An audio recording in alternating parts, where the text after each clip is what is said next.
welcome Sangeeta. Big round of applause, Sangeeta Sumesh, to share our insights on the screen, please. Thank you very much, Group Captain. Very good evening, everybody. Good evening. Yes, okay, wonderful, wonderful to see you all here in person, and a warm welcome to everybody who's joined us online.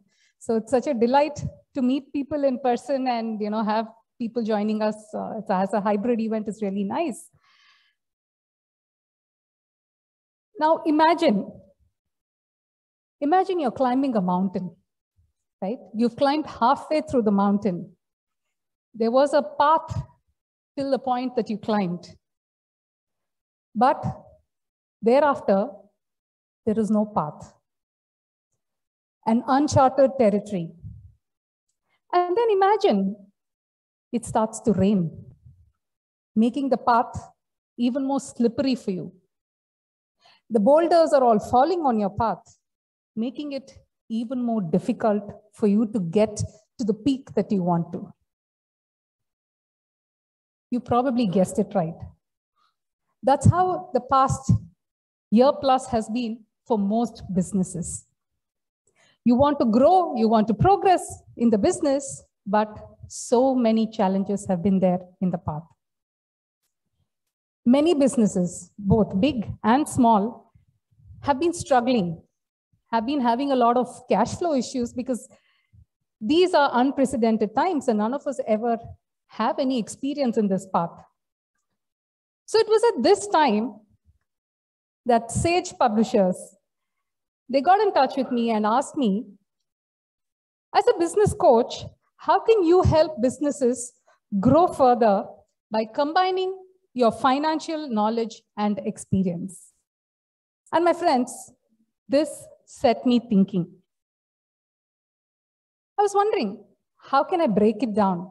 How can I make it simple so that despite these challenges, what can actually businesses do to thrive and grow further? So the thing that came to my mind was, how can each business function contribute to the success of the business? Because to grow financially, it's not enough if you just focus on finance. A business is like a vehicle, and each function of the business contributes to the growth and the success of the business. So the second thing I thought was, what if businesses could actually pivot on finance? Because that's what is going to lead them to their growth. And the third thing was, how can I make it simple and share actionable pointers so that businesses can actually drive and steer their growth ahead? Good evening, sir. Yes, please, please.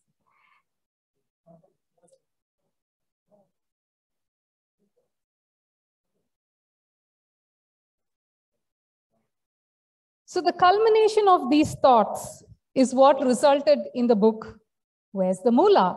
Moolah, like we know, is money.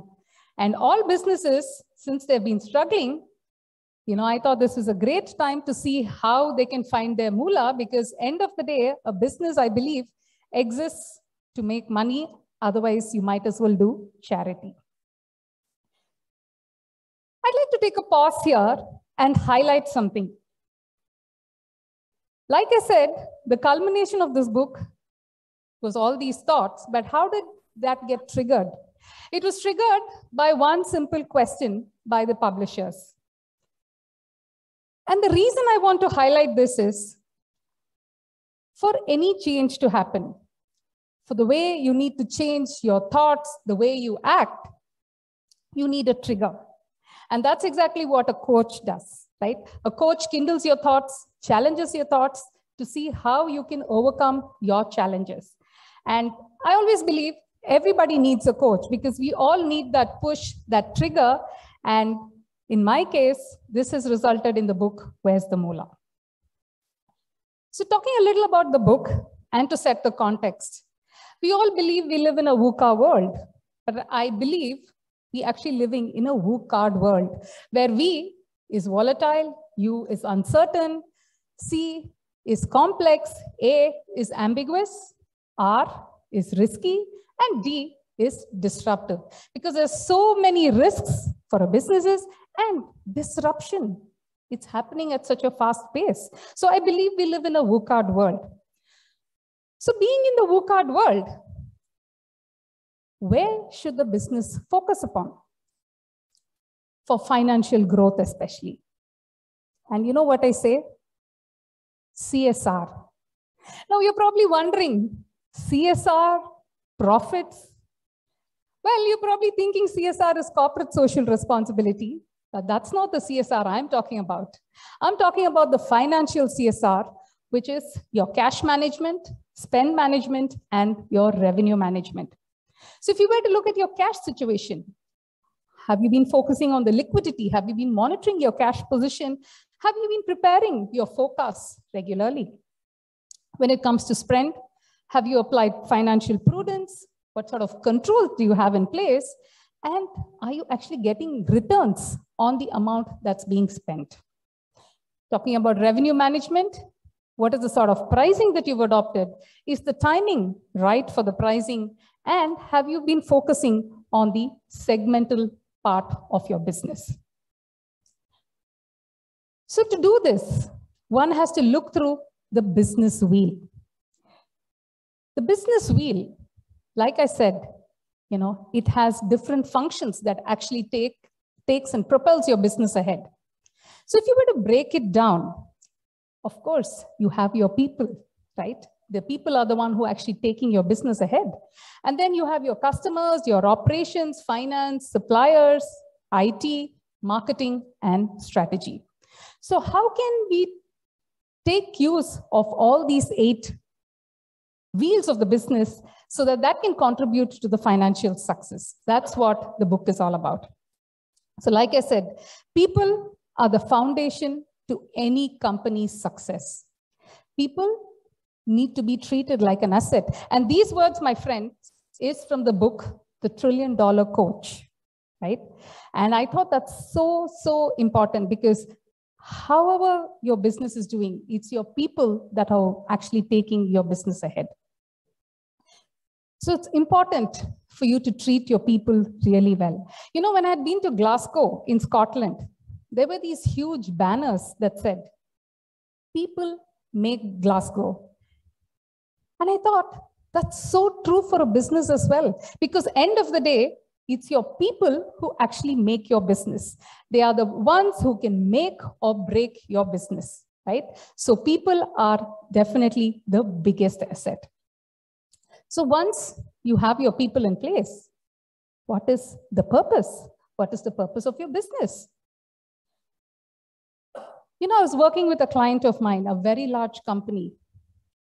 And when I asked the person, what is the purpose of your business? You know what he said? "Oh, I just want to make money." My friends, that alone cannot be the purpose.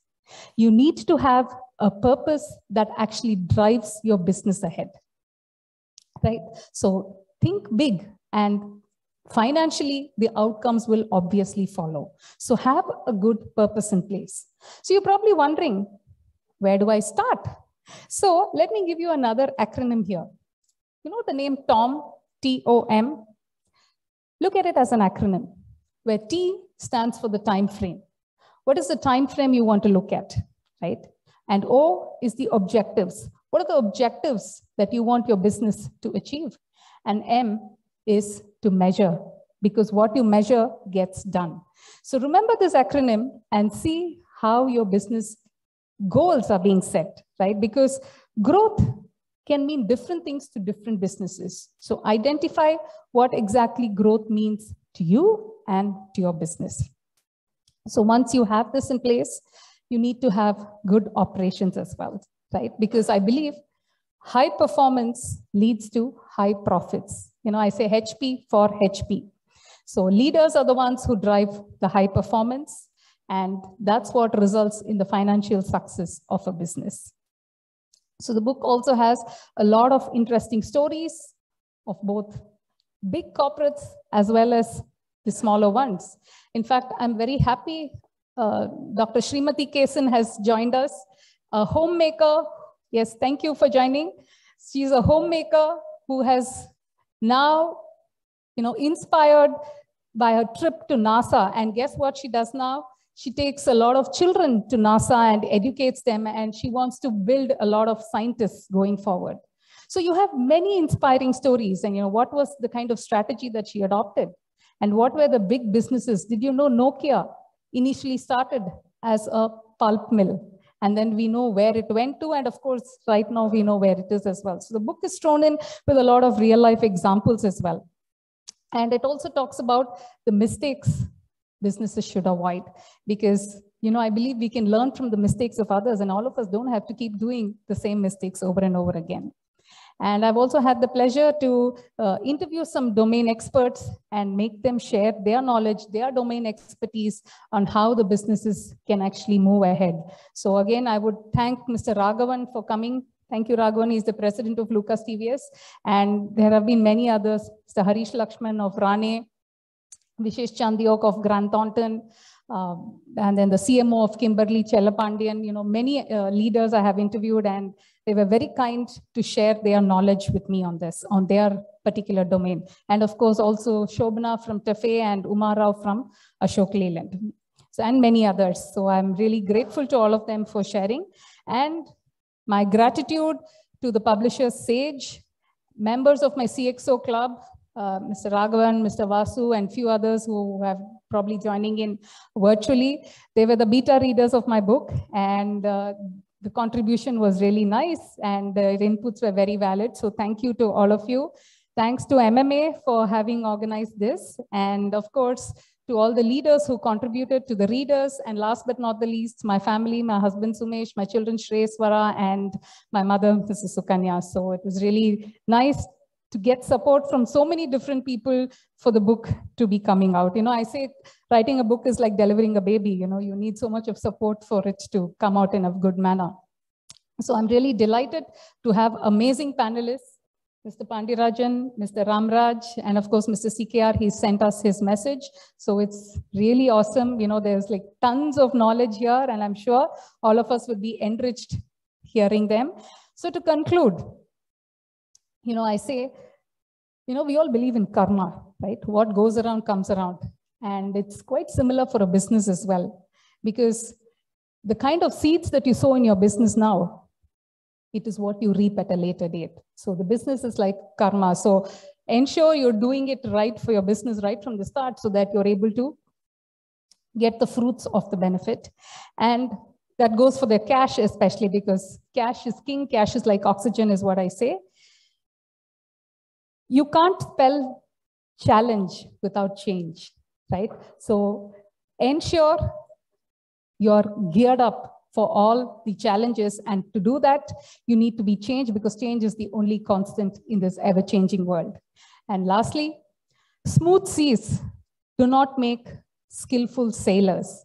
So leverage on the situation, see what your strengths are, and how you can maximize the potential of your business. So thank you very much once again for joining in. And now we can hear from these experts on what their thoughts are, and how they are going to share their experience and knowledge, so that all of us can get enriched. Once again, thank you so much.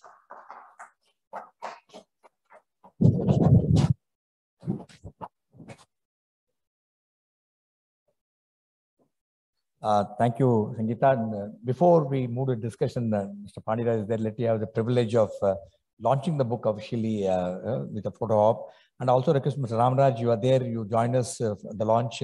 You can show the book from there only, so that we can all see that officially you also launched the book. Can I have the books, please?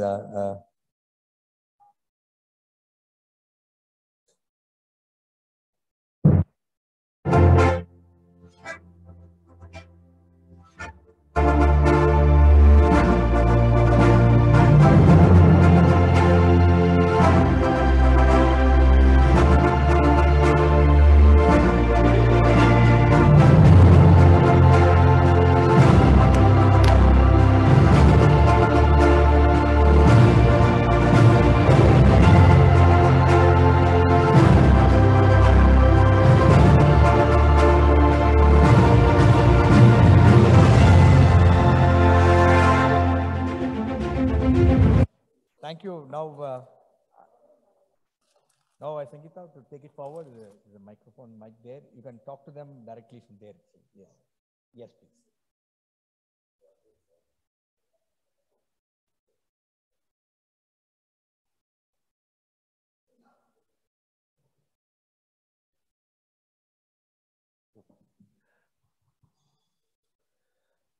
Dear friends, it's such a pleasure to launch this book. Where is the Mullah? Respected dear friends, Mr. Ramraj, CKR, and a host of others, including the Space Kids lady who just saw. Your story was amazing. I read this here only, and such a pleasure to be launching this under the auspices of MMA. I've done at least 4 book launches here, and it's a very different book. Congrats, Sangeeta, for delivering your 6th child, right? I think she's got 2 biological children, and this is the 4th book, apparently. I know what it means to write a book. It's not easy, and especially very few finance people communicate. One of the rare brigades who communicate. Congrats. I think it's, yeah, I've lived with one for almost 32 years. So it's very, very good to see a finance professional who communicates so well. And it's a very readable book, Where's the Mullah? It ranges from very basic things to very exalted things. And the punchlines are aplenty. The punchline I liked most was disrupt or be ready to be disrupted. And that was the first one which struck my attention, page 111, which in some way negated whatever she did in the first 110 pages. In the first 110 pages, she has almost rattled the whole range of classical management theory, whatever they say, capturing some of the modern linear thinking models. And after 111, the tone and tenor of the book changed very well to a bit more of the reality which we face today, where many of the theories and many of the concepts are getting turned upside down, especially with the disruptions that you see here around with almost every industry. Even my industry is no exception. Like if we were to really look at the classical management theories, the kind of linear thinking that we have been used to for many, many years, the nature of disruptions which go around us are really kind of phenomenal. And in my view, okay, in the 10 minutes allotted to me, I'd like to really touch upon that. I think it's a good companion to wade through the changing times. There are a few things which remain unchanged, and I think Sangeeta has attempted to gist them out. To get a gist out of the experience of, say, 10, 12 professionals whom she interviewed and her experience, it's a delight to read a book written by a practitioner, both as a coach and as a finance professional, very rare combinations. And the kind of passion I see in each of the pages, whether it's the attempt to create 2x2 matrices or whether it's the attempt to kind of not make it sound as the principles and practices of management, which you study in your first year MBA.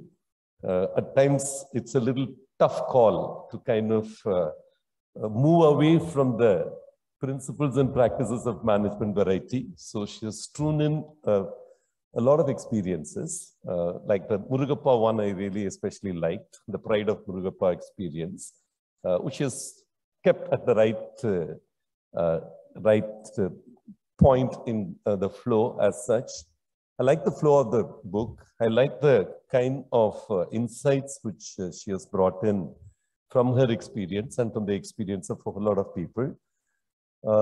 Though I have only one issue, I mean, in the sense, there's a lot of best foot forward in the thing. In your next version, I'm sure you'd like to also bring in a bit more of failures.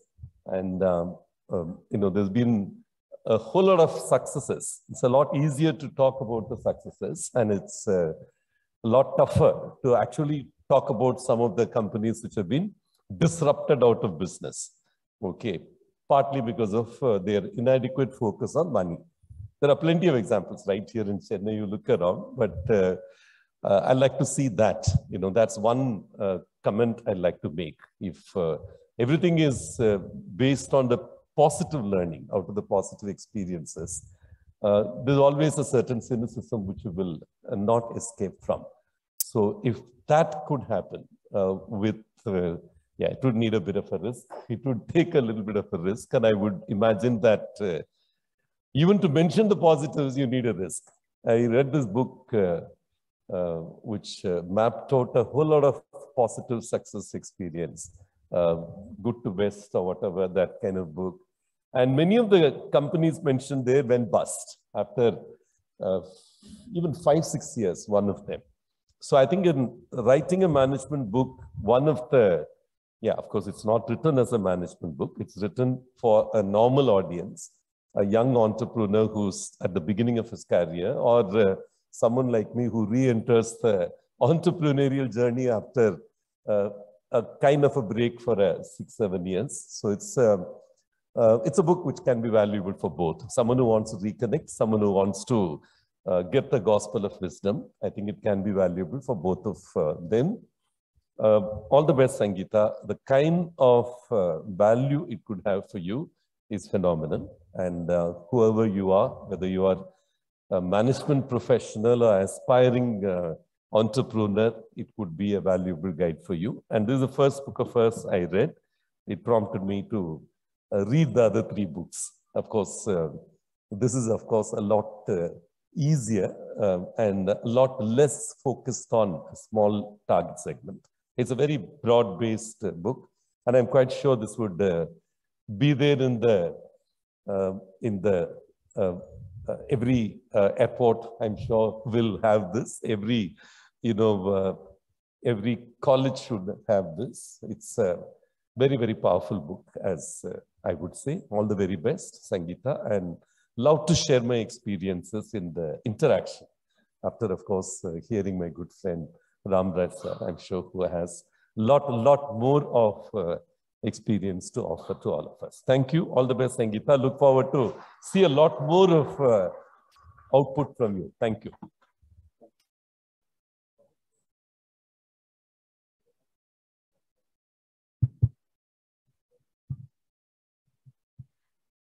Mr. Ramraj, can we please hear you? Yeah, I just needed to be off mute for you to hear me. So yes, can you hear me now? Good. So first of all, congratulations, Sangeeta, on what I think is an extraordinarily relevant book at this point in time. It is, when entrepreneurs like Mr. Pandyarajan was just mentioning, entrepreneurs start and want to do something, make a difference. So often when they start, it's with an idea. It is a product or a service they have in mind. And they are very keen to focus on that product or service. They usually, and most of people, tend to forget that a business is multifaceted. And that you have very, very nicely, step by step. I think it's a handbook for most early stage startups to show how business is multifaceted and how the necessary focus on each of it will actually help you succeed.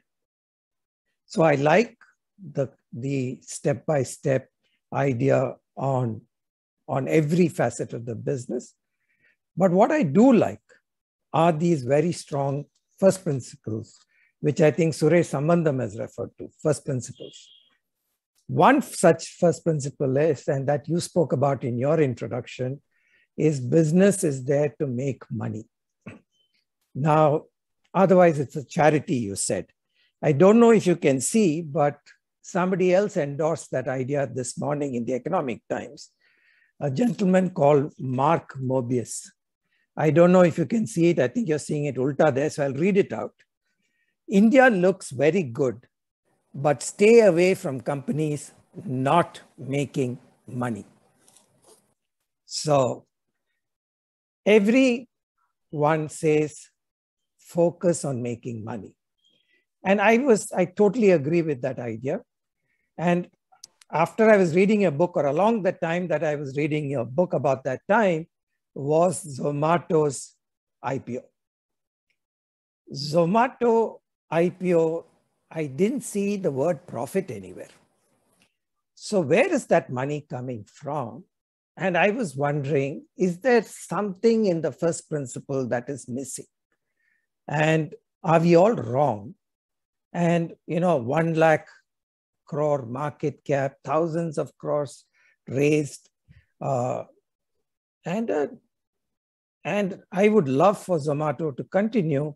Otherwise, where is my coffee and pizza going to come from? Who's going to bring it? So therefore, the need to look at what I think is called unit economics. In Zomato, at the time of the IPO, for every single delivery they were making, they were losing 30 rupees. That is a straight path to a disaster. Fortunately, investors have supported them, retail has supported them, there is enough money. But the fantastic news is that a company like that is also focusing on unit economics. And they've recently announced that in these last few months, instead of losing 30 rupees for every delivery, they're actually making 22 rupees a delivery. Almost a 50 rupee change from where they were to where they are today. And I think that is another endorsement of the principle that you spoke about, that the business has to make money. And I totally endorse it. And something that looked like a serious aberration is actually not true. And they are also in line with that first principle of yours. And so I will pause here and say it's a handbook for any startup, any early stage company. And I would recommend it to everybody wholeheartedly. Thank you.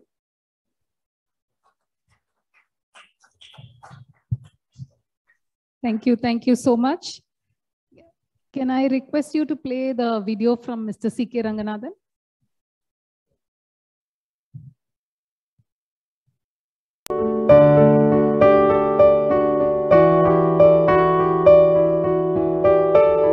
Good evening, all. First of all, I would like to congratulate Sangeeta Shankaran for coming out with the book called Where is the Moola? I think it's a much needed book and would be definitely a step-by-step guide to entrepreneurs. I thought when I was, it was nostalgic to reflect upon my own errors when I started my business. I think any entrepreneur, most of the entrepreneurs, without prior experience, when they start, I think they will go through this kind of struggles.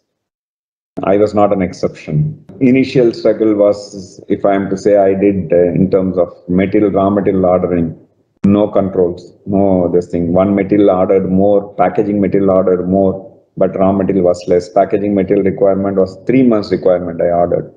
Unnecessarily working capital got blocked. Supplier was looking for payment, not able to pay them on time. When there is a mismatch, it really plays havoc in the cash flow. So this was a first mistake. And the second was in terms of working capital itself, paying not only vendors, tax, or employees on time. We are not able to predict. Very poor cash flow management. Don't understand, don't look for work forward. So we just run the business, collect payment, sell, collect payment, and make vendor payment, employees, everything. It was not the right this thing. You have to predict. There will be some shortfall, some requirement of fund. If it is not planned well, it will definitely clog the wheel. That I think I made such kind of mistakes and I learned it.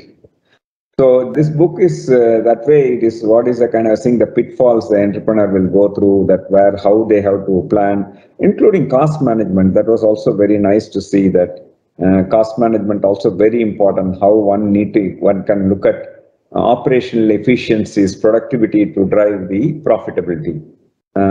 These are very important things, but we all take our own time to come to this kind of a level. But I think somebody can be knowledgeable by reading it and learning from this book. So one of the things that has helped me in terms of is looking at as to how to, in terms of critical level of decision making in business. Normally we need to take risk. Sometimes the risk is very important. You need to be a calculated risk. And that's where some entrepreneur does it well. Some people will make a mistake. I had a thumb rule and continue to have this thumb rule with me whenever kind of a thing there is a stretch happening. One of the important things, there is a James Bond movie, if you look at it, is you would have seen betting the full house kind of thing.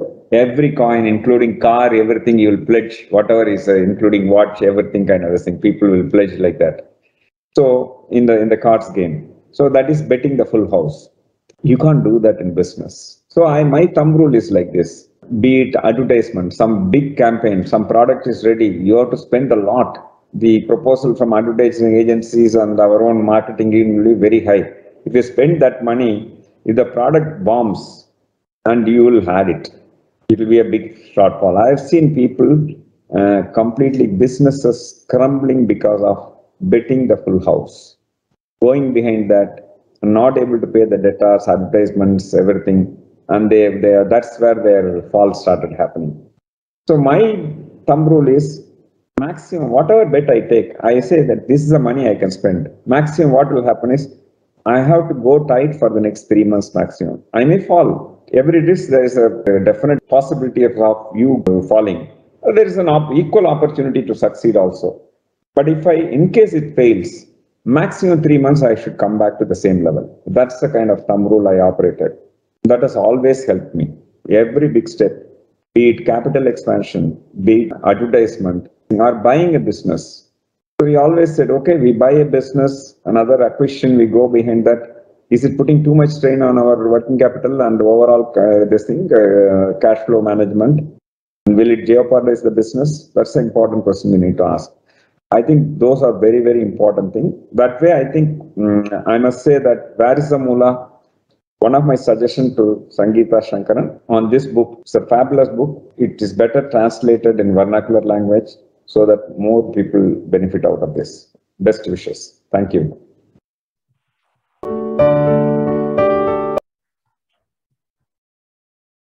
Thank you. It was amazing hearing all the three speakers.